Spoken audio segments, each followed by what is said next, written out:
Jujutsu Kaisen is one of the most exciting shows of the current anime season. It has a lot of manga fans who followed it since its 2018 debut in Shonen Jump, and their excitement has been rubbing off on the rest of us who are being introduced to this story of curses for the first time. Here's 5 things you need to know about Jujutsu Kaisen.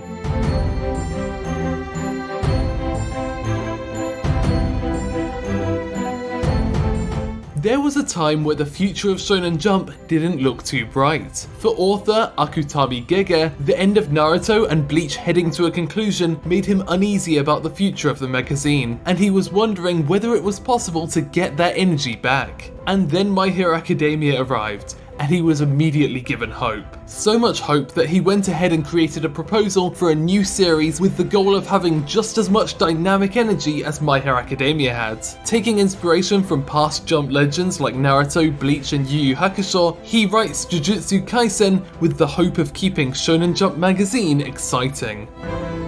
The manga may have been inspired by My Hero Academia, but the original concept of it didn't involve a school. Akutami's original pitch was considered too dark for Jump, and so his editor suggested making the story at least start out with a school setting. It wasn't something he wanted to do, but he went ahead with the change to get the story published. But although he didn't like the change, it gave him more of an opportunity to focus on character writing instead of just the plot. In general, he regards his experience rewriting the story as an educational one.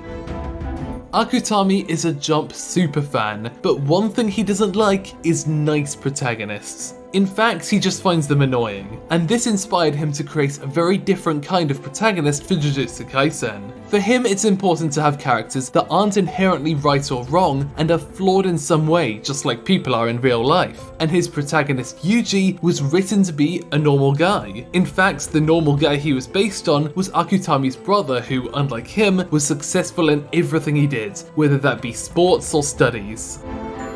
The anime adaptation for this has been highly anticipated for a while, but things got more exciting when it was announced that Sung-ho Park would be serving as director. A talented animator in his own right, he's proved himself as a director on both the Garu Vanishing Line film and most recently, the God of High School series. But unlike those, he notes that Jujutsu Kaisen is the first time in his 17 years of working in the anime industry that his daughters were fans of what he was working on.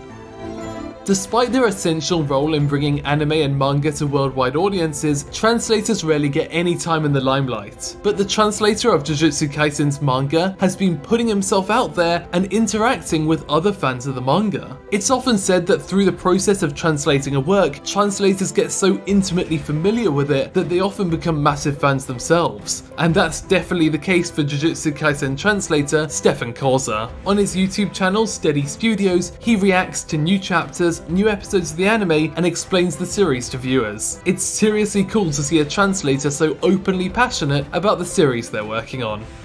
Thanks for watching OTAQUEST in Japan. Feel free to subscribe to find out more about the art and creation of Japanese pop culture.